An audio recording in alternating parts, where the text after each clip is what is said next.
لا يزال الخير حيا لا يزال إن في الدنيا سلاما وظلال أخبر الأيام أنها في وصال قم بنا وانظر. الحمد للہ وکفا وسلام علی عبادہ الذین اصطفیٰ، اما بعد. گھر سے نکلنے کے آداب. نمبر 1، اگر موقع ہو تو گھر سے نکلنے سے پہلے 2 رکعت نماز پڑھ لینا. آپ صلی اللہ علیہ وسلم نے ارشاد فرمایا، جب تو اپنے گھر سے نکلے تو 2 رکعت نماز پڑھ لیا کر. یہ 2 رکعتیں تجھے گھر سے نکلنے کے دوران ناگواری سے بچائیں گی.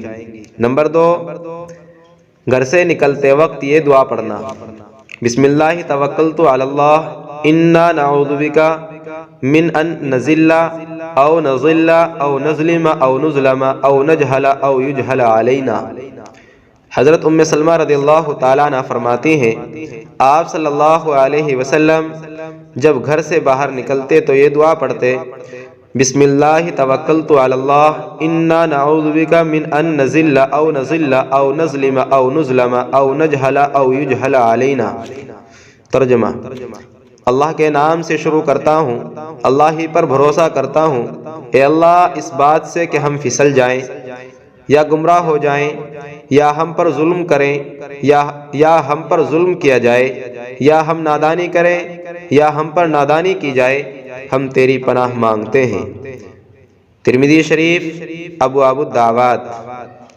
نمبر 3، گھر سے نکلتے وقت سلام کرنا. آپ صلی اللہ علیہ وسلم نے ارشاد فرمایا، جب تم گھر میں داخل ہو تو گھر والوں کو سلام کرو، اور جب گھر سے نکلو تو گھر والوں کو سلام کہہ کر جدا ہو. شعب الایمان للبیہقی.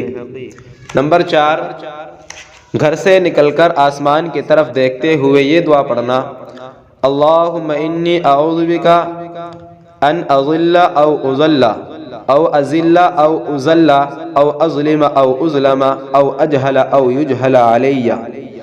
حضرت ام سلمہ رضی اللہ تعالیٰ عنہ فرماتی ہیں، اللہ کے نبی صلی اللہ علیہ وسلم کبھی بھی میرے گھر سے نہیں نکلے مگر آسمان کی طرف نظر اٹھا کر یہ دعا پڑھتے: اللہم انی اعوذ بک ان اضل او اضل او ازل او ازل او اظلم او اظلم او اجہل او یجہل علیہ.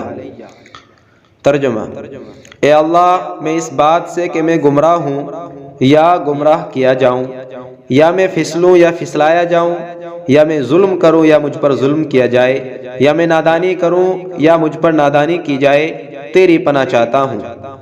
ابو داؤد شریف، کتاب الادب.